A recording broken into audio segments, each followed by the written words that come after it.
അതുകൊണ്ടാണ് നേരത്തെ ഇവിടെ റാഫി സൂചിപ്പിച്ചു, സ്വാഗത സംഘത്തിന്റെ ചെയർമാൻ സൂചിപ്പിച്ചു, 5 മണി മുതൽ തോരാതെ പെയ്യുന്ന കോരിച്ചൊരിയുന്ന മഴയായിട്ട് പോലും ഇവിടെ പങ്കെടുക്കാൻ എത്തിയവർ ഒരാൾ പോലും പിരിഞ്ഞു പോകാതെ ഇപ്പോഴും ഈ സമരത്തെ സ്വീകരിക്കാൻ, ഈ സമരത്തിന്റെ പ്രചരണാർത്ഥം സംഘടിപ്പിച്ചിട്ടുള്ള ജാഥയെ വരവേൽക്കാൻ, സ്വീകരിക്കാൻ, ജാഥയുടെ ക്യാപ്റ്റൻ അടക്കമുള്ളവർ പറയുന്നത് എന്തെന്ന് കേൾക്കാൻ കൗതുകത്തോടെ താല്പര്യത്തോടുകൂടി ഇപ്പോഴും നിൽക്കുന്നു എന്ന് പറയുന്നത് ഈ സമരത്തോട് കേരളത്തിന്റെ പൊതുസമൂഹത്തിനുള്ള ഏറ്റവും വലിയ അനുഭാവമാണ്.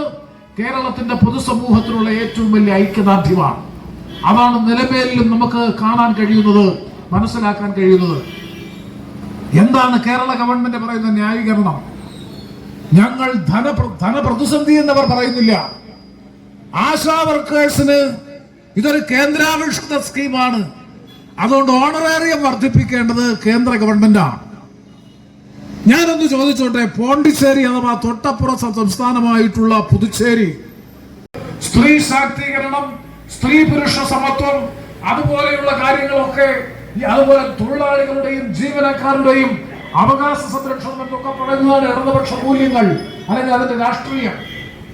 അതെല്ലാം പാടെ വിസ്മരിച്ചുകൊണ്ട് തികഞ്ഞ അവഗണനയോടുകൂടി 122 ദിവസമായിട്ടും സമരം ഉള്ള സമീപനവും ഒരു തരത്തിലും ന്യായീകരിക്കാൻ കഴിയുന്നതന്നെയാണ്.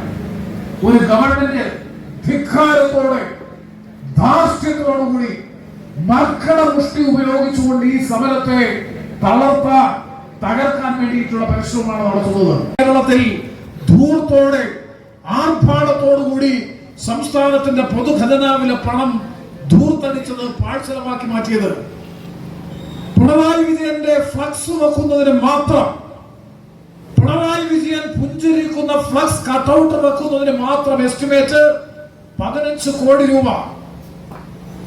മരാമത്ത് മന്ത്രി മുഹമ്മദ് റിയാസ് 35 2-3 മിനിറ്റുകൾ മാത്രം ദൈർഘ്യമുള്ള റീൽസ്, ഗവൺമെന്റിന്റെ പ്രചരണാർത്ഥം സംഘടിപ്പിച്ച റീൽസ് നിർമ്മിക്കുന്നതിന് വേണ്ടി ചെലവഴിച്ചത് 35 ലക്ഷം രൂപ.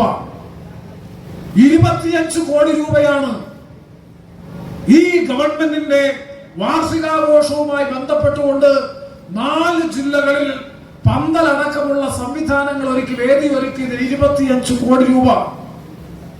അതുപോലെ ഗാനമേള, പലതരത്തിലുള്ള വേടന്റെ പ്രത്യേകമായിട്ടുള്ള പാട്ടുകൾ, കോടിക്കണക്കിന് രൂപ ധൂർത്തലിച്ച് പാഴ്ചെലവ് നടത്തി ഈ സംസ്ഥാനത്തിന്റെ ഖജനാവ് കൊള്ളയടിക്കുന്നു, വാർഷികം ആഘോഷിക്കുന്നു. ഒരു ഭാഗത്ത് ശീതീകരിച്ച ഓഡിറ്റോറിയങ്ങൾ, പ്രദർശനങ്ങൾ, നിരന്തരം പത്രങ്ങളിലൂടെയും റേഡിയോയിലൂടെയും വിവിധ ദൃശ്യമാധ്യമങ്ങളിലൂടെയും പ്രചരണം, ഈ ഗവൺമെന്റ് തുടരും, നല്ലതാണ് എന്ന് പറഞ്ഞുകൊണ്ട് സ്പോൺസേഡ് പരസ്യങ്ങൾ. പരസ്യമാണെന്ന് പറയില്ല, ടിവിയിൽ പരസ്യമാണെന്ന് പറയില്ല, അവരുടെ വാർത്താ വിശകലനം എന്ന രൂപത്തിൽ അവർ സംപ്രേഷണം ചെയ്യും. പക്ഷെ അത് പണം കൊടുത്തുള്ള പരസ്യമാണ്. അപ്പൊ ഈ ഖജനാവിലെ പണം കൊടുത്ത് ഇവന്റ് മാനേജ്മെന്റ് കമ്പനികളെ നിയോഗിച്ച് ഒരിടതുപക്ഷ സർക്കാർ ധൂർത്ത് നടത്തുമ്പോൾ, ആർഭാടം നടത്തുമ്പോൾ, 4ാം വാർഷികത്തിന് ആർഭാടം നടത്തുമ്പോൾ കഴിഞ്ഞ 110 ദിവസത്തിലധികം, ഇപ്പോൾ 122 ദിവസത്തിലധികമായി ഈ ഒരു ജാൻ വയറിന് വേണ്ടി, അല്ലെങ്കിൽ അതിജീവന പോരാട്ടത്തിന്റെ ഭാഗമായി കേരള ആശാ ഹെൽത്ത് വർക്കേഴ്സ് അസോസിയേഷന്റെ ആഭിമുഖ്യത്തിൽ 100 ആയിരക്കണക്കിന് വരുന്ന നമ്മുടെ സഹോദരിമാർ 122 ദിവസത്തിലധികമായി സമരത്തിലാണ്. അവരെ ഒന്ന് തിരിഞ്ഞു നോക്കാൻ, അനുഭാവപൂർവ്വം ആ പ്രശ്നത്തെ സമീപിക്കാൻ, പരിഹാരത്തിന് ആവശ്യമായിട്ടുള്ള നടപടികൾ സ്വീകരിക്കാൻ ഈ ഗവൺമെന്റിന് സമയമില്ല. അതിന് ഗവൺമെന്റിന്റെ കയ്യിൽ പണമില്ല. ഒരു ഹെലികോപ്റ്റർ, ഞാൻ എല്ലാ കാര്യങ്ങളിലേക്കും പോകുന്നില്ല, ജാഥ ക്യാപ്റ്റൻ സംസാരിക്കാനുണ്ട്. ഒരു ഹെലികോപ്റ്റർ വാങ്ങി തിരുവനന്തപുരത്തിട്ടിരിക്കുന്നു പിണറായി വിജയനും കുടുംബത്തിനും സഞ്ചരിക്കാൻ. എത്ര ലക്ഷം രൂപയാണ് പ്രതിമാസം ആ ഹെലികോപ്റ്ററിന് വാടക കൊടുക്കുന്നത്? ഒരു വർഷം കോടികൾ അതിനുവേണ്ടി ധൂർത്തടിക്കുന്നു, ചെലവിടുന്നു. വ്യാപകമായ നിലയിൽ അഴിമതിയും സാമ്പത്തിക ക്രമക്കേടും ധൂർത്തും നടത്തി കേരളത്തിന്റെ ഖജനാവ്, പൊതുഖജനാവ് കൊള്ളയടിക്കുമ്പോ ഈ പാവപ്പെട്ട സഹോദരിമാർ അവർ ഉന്നയിക്കുന്ന ന്യായമായ ആവശ്യത്തോട് അനുഭാവപൂർവമായ നിലപാട് സ്വീകരിക്കാൻ കഴിയുന്നില്ല എന്ന് പറഞ്ഞാൽ അതാണ് ഏറ്റവും വലിയ ധാർഷ്ട്യം, ധിക്കാരം, അഹങ്കാരം.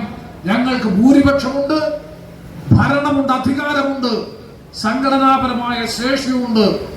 ഏത് തോന്നിയാസം കാണിച്ചാലും ചോദിക്കാനും പറയാനും ആരുമില്ല എന്ന സ്ഥിതിയാണ് ഈ ഗവൺമെന്റും ഈ പാർട്ടിയും ഇന്ന് കേരള സമൂഹത്തെ കാണുന്നത്. അപ്പൊ അത്തരമൊരു പശ്ചാത്തലത്തിൽ ഈ സമരത്തിനെതിരായിട്ടുള്ള നല്ല ക്യാമ്പയിൻ CPM-ന്റെ നേതൃത്വത്തിൽ, അവരുടെ ബഹുജന സംഘടനകളുടെ നേതൃത്വത്തിൽ നല്ല രൂപത്തിലുള്ള ക്യാമ്പയിൻ പ്രചരണം നടത്തി നോക്കി. പക്ഷെ അതൊന്നും ക്ലച്ച് പിടിച്ചില്ല, ക്ലിക്ക് ചെയ്തില്ല.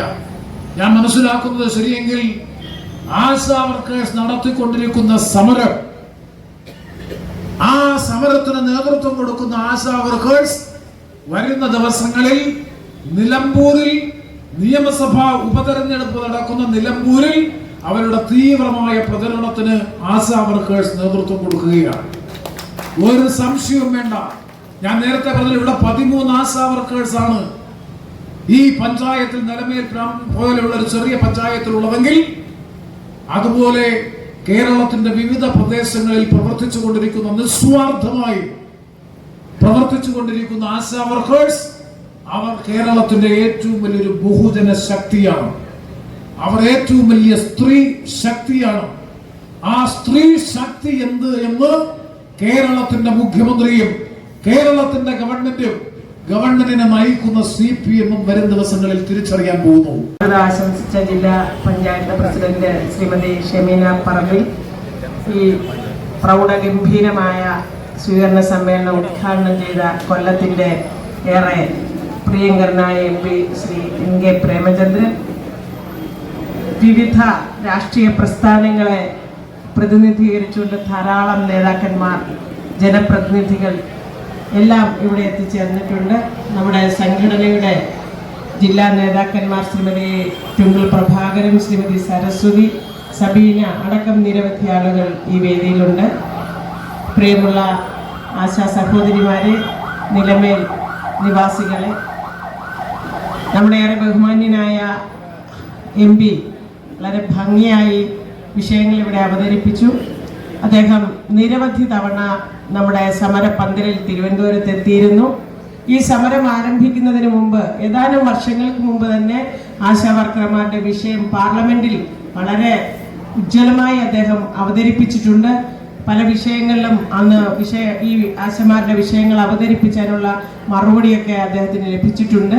ഈ സമരം ആരംഭിച്ചതിന് ശേഷം കേരളത്തിലെ UDF MP-മാർ, പ്രത്യേകിച്ചും ശ്രീ KC വേണുഗോപാലും ശ്രീ NK പ്രേമചന്ദ്രൻ MP-യും ഒക്കെ ഈ വിഷയം പാർലമെന്റിൽ കഴിഞ്ഞ ബജറ്റ് സെഷനിൽ ഏറ്റവും കൂടുതൽ സമയം ഉയർന്നു കേട്ട ശബ്ദം ആശ എന്നുള്ളതാണ് എന്നാണ് അതിനുശേഷം ശ്രീ KC വേണുഗോപാൽ അവിടെ നമ്മുടെ സമരപന്തലിൽ വന്നപ്പോൾ പറഞ്ഞത്. അങ്ങനെ ദേശീയ തലത്തിലും പാർലമെന്റിലും നമ്മുടെ വിഷയം കൊണ്ടെത്തിക്കുകയും അതിനെ തുടർന്ന് കേരളത്തിൽ നിന്നുള്ള BJP-യുടെ സഹമന്ത്രി ശ്രീ സുരേഷ് ഗോപി നമ്മുടെ സമരപന്തലിൽ വന്നതിന്റെ അടിസ്ഥാനത്തിൽ അദ്ദേഹവും കേന്ദ്ര ആരോഗ്യമന്ത്രി ശ്രീ JP നദ്ദയോട് സംസാരിച്ചതിന്റെ അടിസ്ഥാനത്തിൽ ഇൻസെന്റീവ് വർദ്ധിപ്പിക്കാമെന്ന ഒരു 2 മാസത്തിന് മുമ്പ് ഈ സമരം തുടങ്ങിയപ്പോൾ കേന്ദ്രത്തിൽ നിന്ന് നമുക്കൊരു ഉറപ്പ് കിട്ടിയിരുന്നു. പക്ഷെ അതൊരു പ്രഖ്യാപനം ഇതുവരെ വന്നില്ല. വരും എന്ന് ഞങ്ങൾ പ്രതീക്ഷിക്കുകയാണ്.